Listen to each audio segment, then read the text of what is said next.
Raw Politics, Newsroom's weekly podcast and video chat on the big political issues. I'm Newsroom senior political reporter Marc Daalder, and with me in Wellington is Emma Hatton. Hello. Hello. And joining us from Auckland is Newsroom's co-editor Tim Murphy. Hi, Tim. Hi, Mark. Hi, Emma. Today on Raw Politics, can the government declare victory over the cost of living crisis? Plus, we'll look at a major shakeup of the public service and Christopher Luxon winding back the clock on welfare. And to wrap up, we'll offer you some recommendations.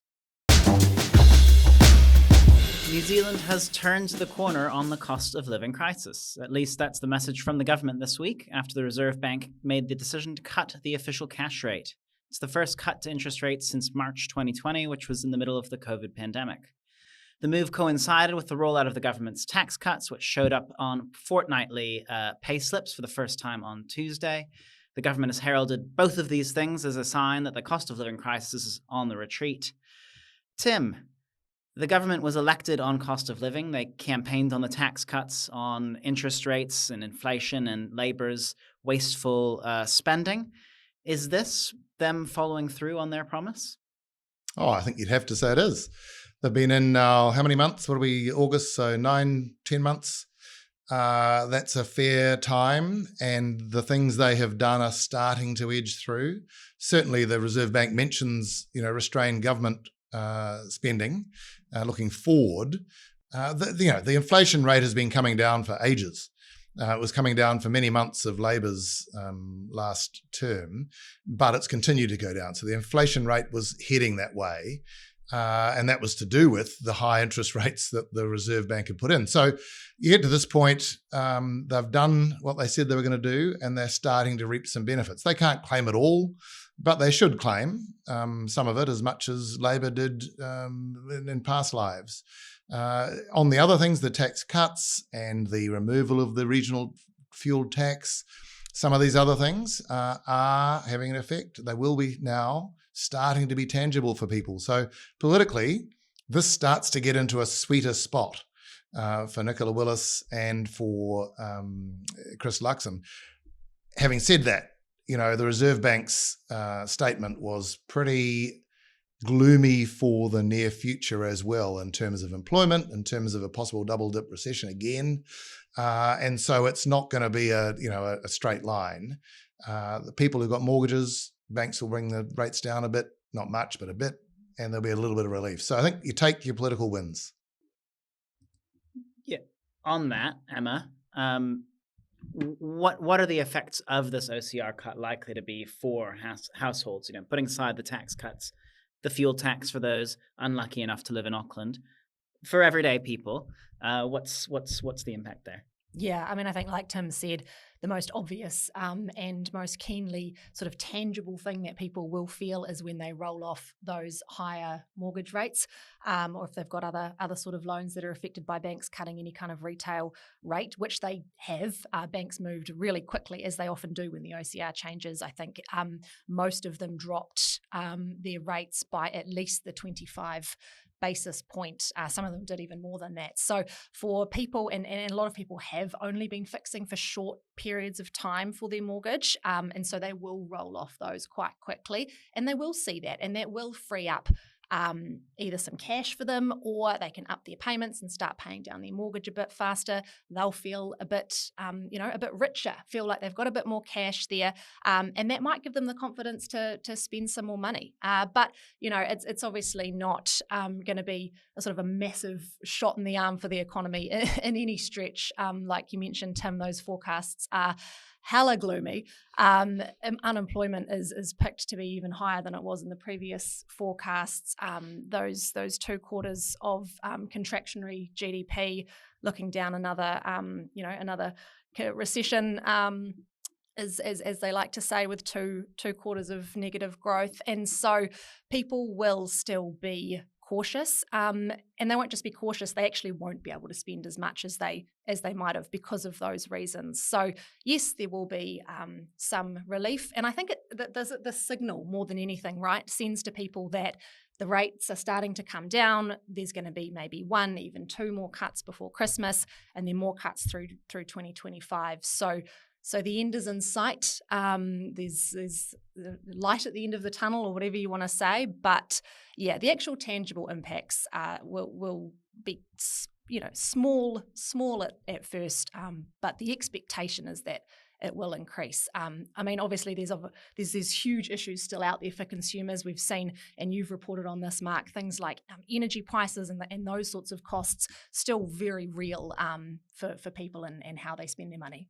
Yeah, I'm interested in, we've been talking for a few months now about what is the point where it actually, becomes real for people, the stuff that the government is trying to do on cost of living. We had the months of will they, won't they on whether the tax cuts would even happen or what they would look like. Finally, we had the budget, and it was just what they said they'd do all along. But then it takes time to actually for those, to be implemented and for people to start feeling them. Likewise with the OCR, all of this sort of thing. And at the same time, we have these gloomy kind of economic predictions. So I'm curious, Tim, did you have a sense of, are people going to be sitting here over the next few weeks and next couple of months going, yes, the government's delivering, finally, we're getting what we voted for, and are we likely to see that kind of bump in the polls for National? Or is it just too complex with the poor projections on unemployment, on GDP? Yes, inflation's coming down, but you've kind of replaced it out of the frying pan into the fire, maybe. I think voters take a immediate and probably shorter term view. So if, as Emma says, it's the point where you start to notice as you're rolling over rates and so on, and you're getting a little bit better in the rates you're getting. And those small tax increments are noticeable, maybe just in the fine print in your bank statement. Those things now, I think you should get a warmer response towards the incumbent administration for this period. So going out of winter and into spring, that could well be a good sort of area for this government's tenure. They've struggled, haven't they? They've never really moved it from election night results, a little bit here and there, but generally it's exactly the same space. But this could be a move where people can see some tangible gain.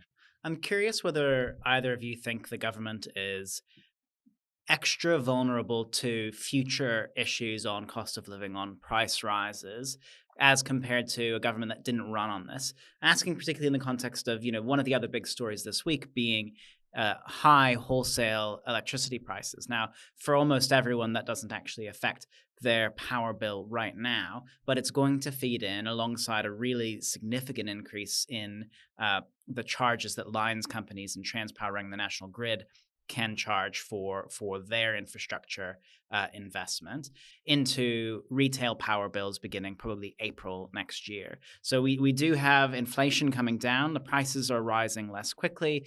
Interest rates dropping, so people, as their mortgages roll over, are coming onto lower rates. You've got tax cuts, but you do have this other area. It's quite a different one, but a significant one, where there are big price rises on the horizon. Not good for any government, but do you think that this government needs to be more cautious about that because of its stated position on protecting people's wallets? Well, it would be the first thing that Labour would jump on, wouldn't it? As an attack, it would be an easy hit. This government clearly campaigned on bringing the cost of living down and making life and business better for New Zealanders. So if anything were to run counter to that, then sure, it puts itself in the firing line. And it is a very vulnerable position to be in.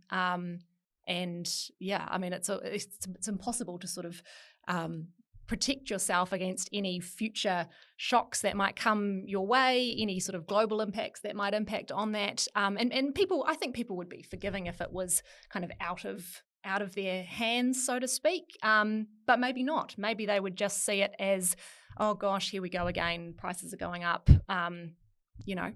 Government can't do anything about it. So I don't know. What do you think, Tim? Is it if they put themselves in a precarious kind of vulnerable position?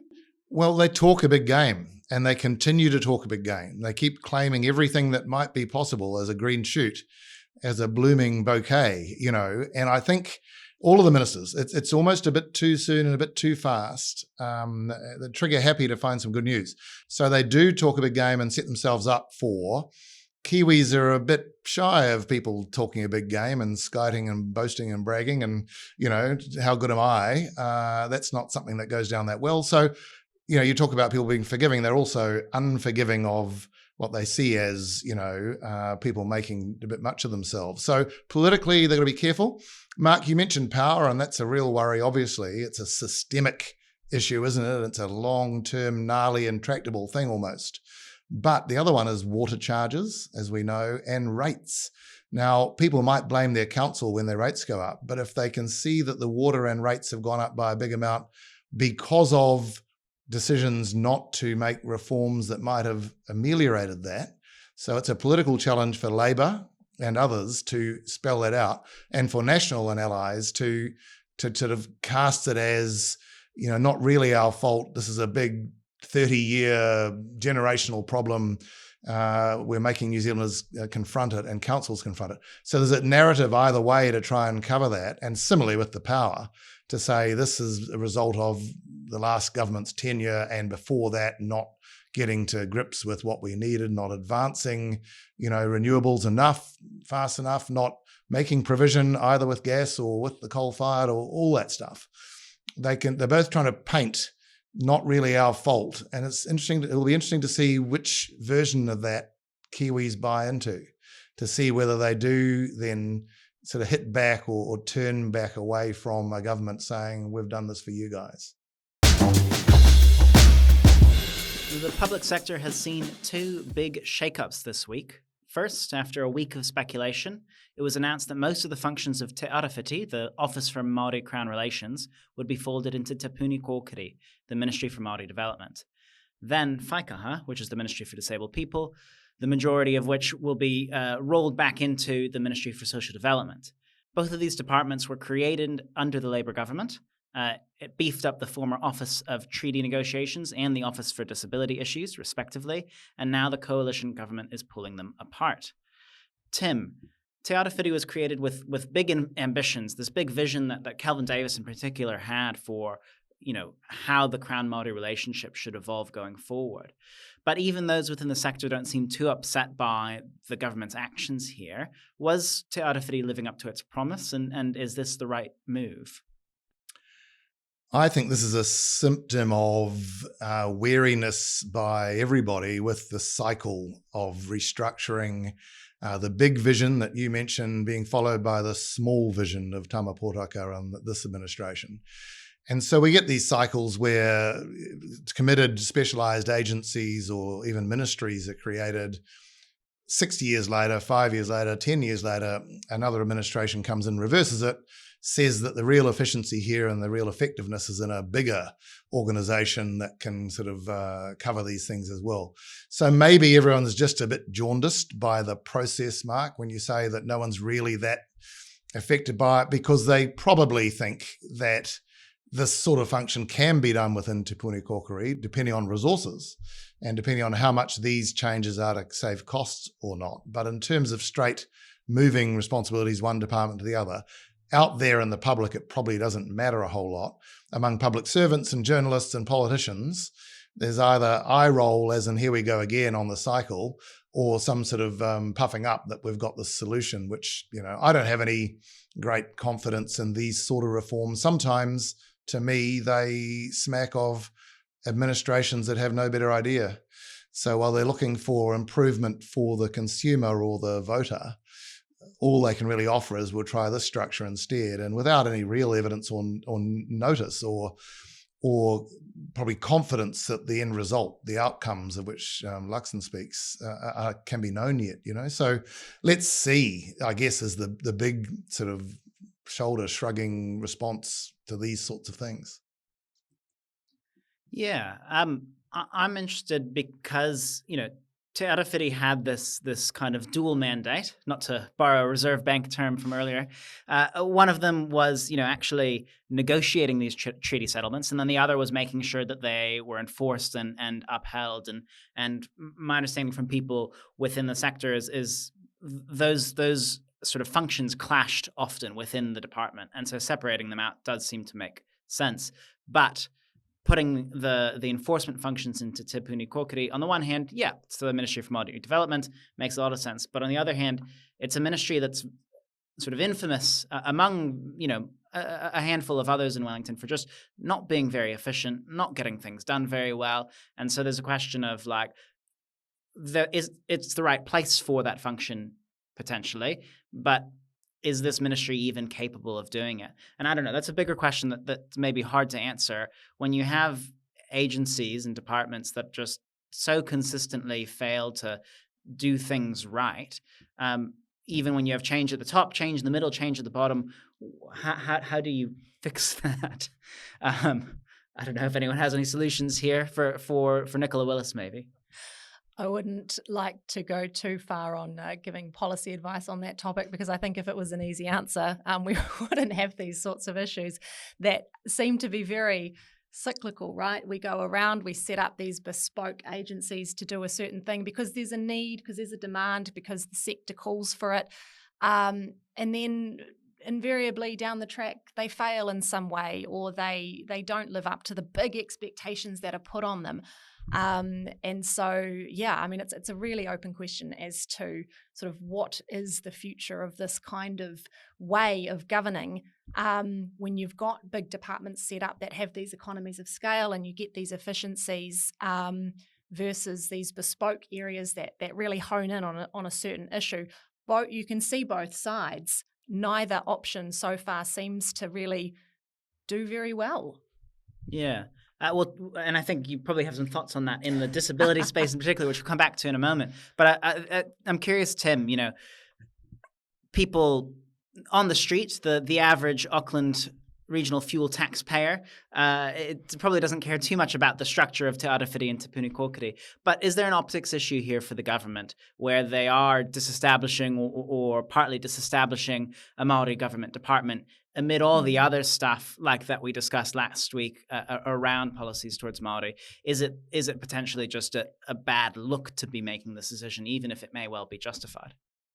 Maybe not, because, reducing by two big departments in Wellington, from these two we're talking about, both the Māori Crown Relations and the Disabled Ministry, probably travels okay with the punters out there in the voter land, looking and seeing, well, this government has said it's going to get on top of the sprawling public service, and it's now just trimming this back, or at least reducing the number of outfits we've got. So at that most basic level, Mark, I think that it sort of travels a bit, and people don't get too hung up by it so long as the messaging is, we're getting in, and particularly if they can argue, as I think they've tried to imply, Emma, with the Disabled Ministry, that, things have not been under control there, things have not been working and delivering, and they're not delivering for the end user. They keep making that sort of, painting that picture, whether it's true or not. That starts to get people thinking, oh, well, they've acted on it. They've taken action. And again, we get back to the same where this government's whole mantra, whole sort of existence seems to be momentum. We're doing something. And whether it's the right thing is not really clear at the outset. It's a sort of move fast and break things approach, which famously has worked well in Silicon Valley. Emma, can you explain for us what's gone on here with Whaikaha, the Ministry for Disabled People, and what are the plans and why the government's doing this? Yeah, so there were grand plans for the Ministry of Disabled People, and it was called for by the sector and by those who provide services and all of that for a long time. The idea was a good idea, but the execution, as we have now learnt through this independent review, and what people actually have been saying since it was set up, is that it was set up very poorly. It was rushed. It was part of the massive health reforms that Labour was running, and the new ministry was kind of almost an afterthought. Some people would categorise that as. And so what this review has found is that, there were no financial controls over how disability support services were being administered. There was no oversight as to how effective they were. Basically, things had been lifted and shifted from health when disability support was in there. There were also some infrastructure that it was being used from Ministry for Social Development. So it's a real hodgepodge of sort of ways that this new ministry was expected to work within. And that in and of itself would have been enormously challenging. Plus, they had this expectation from their sector, who had long called for an advocate in their corner, a ministry dedicated for disabled people. They wanted a lot done. They wanted it done fast. And it was just all too much. And it's all just completely blown up, really. And so what the Minister for Disability Issues, Louise Upston, has done is she has taken that entire disability support service provision and appropriation out of the ministry, and she's put it in Ministry for Social Development. And that's, again, an economies of scale and efficiency for those reasons, because they're a big operation. They do this sort of thing. They know how to make it work. So we are told. And so where that leaves the ministry is they've decided to leave it as a ministry, and they've actually kind of further separated it away from MSD and made it a standalone ministry. For what reason, I'm not completely sure, because what has it got left to do apart from advocate? Which is a good reason, but does it need to be a ministry to do that, to provide policy advice? Maybe. But how much teeth it will have, how much funding it will have, how many staff it will have remains to be seen. It's an extremely watered down version of what was promised and what the sector expected. They wanted, these supports to be delivered by disabled people, for disabled people. It would be a whole way of doing things. And it just hasn't worked out. So it is really disappointing that it has failed. There's still a lot of work to do. They've lifted and shifted disability support now back into MSD. It doesn't mean that all the problems are fixed, far from it. There is a heck of a lot of work to do. And I think the disability community, as we've seen, are extremely vocal, and they will say what they want, and if it's not working, and we will know very soon sort of what their expectations are around how this is all going to work. Yeah, and am I right in thinking that this review came out of the disaster around disability support service funding earlier in the year, where funding was frozen or cut, and there were these competing narratives? Penny Simmons lost her job over it. Is that where this came from? And will this change stop that from happening again? Yeah, I mean, that's what was kind of the catalyst for this. The minister at the time, Penny Simmons, lost her job over it. Whaikaha lost its sort of operational ability to do anything with disability support. It sort of sat there as a placeholder while this happened. Will it change anything? Yes, it will, but it won't change things for some time. And exactly how it will change things remains to be seen. At the moment, there's a freeze on all sorts of funding. There's no lift in funding for the current financial year for people, providing residential support and those sorts of things. So that's effectively a funding cut for them while they figure out what is going to happen. So that's going to have some implications. Will it stop it from happening again? It will probably reduce the likelihood of an overspend, because there's maybe going to be better oversight of what is actually being spent. But will it result in people receiving supports that are better suited for them and are appropriate and that sort of thing? Down the line, hopefully, but that's still some time away. Our reader question for this week asks, why is the government resurrecting ancient policies on beneficiary reform? Or, as I joked to Tim on Wednesday, it could have been phrased as, what year is it? On Monday, Christopher Luxon and Social Development Minister Louise Upston unveiled a new traffic light system for beneficiaries to try to reduce the number of people allegedly dole bludging, putting in sort of sanctions and threatening to kick people off the dole if they don't go searching for jobs or meeting other tests. Tim, this is a long time tried and true or tried and false National Party policy. Why does it keep coming up again? Because their people, their party members, it's one of their core calls through the generations. One of them is this, let's get tighter on beneficiaries bludging and not doing what they should be doing. Another is boot camps for young criminals. Another is the gangs. These are the same things. And the last one will be unions. So whatever Labor did last on labour law reform, let's turn that back as well. So these are kind of the four horses of not the apocalypse, but whatever it would be, of the reform administration, and they just rolling them out. This one, it's got a little bit more thinking to it, perhaps. It's got orange, red and green traffic lights. So, we're going to a new kind of pithy visual metaphor to go with some of the others that have been used in the past. The numbers are small. Chris Luxon says, look, there's not that many. He kept saying the vast majority of people on the job seekers benefit do what they need to do. So we're talking about small numbers, not, in their view, doing what they need to do. So the numbers of the savings you'd think would be small as well. Because some of those who are not doing what they're supposed to do now probably will. And so the absolute recalcitrants who will lose money or have it put onto cards seems to be going to be quite small again. So, but it's a mantra, it's a flagship policy that the National Party was formed almost on and exists on and lives and breathes, that there's an area there of people at the bottom end of society who aren't pulling their weight, and let's pull it for them.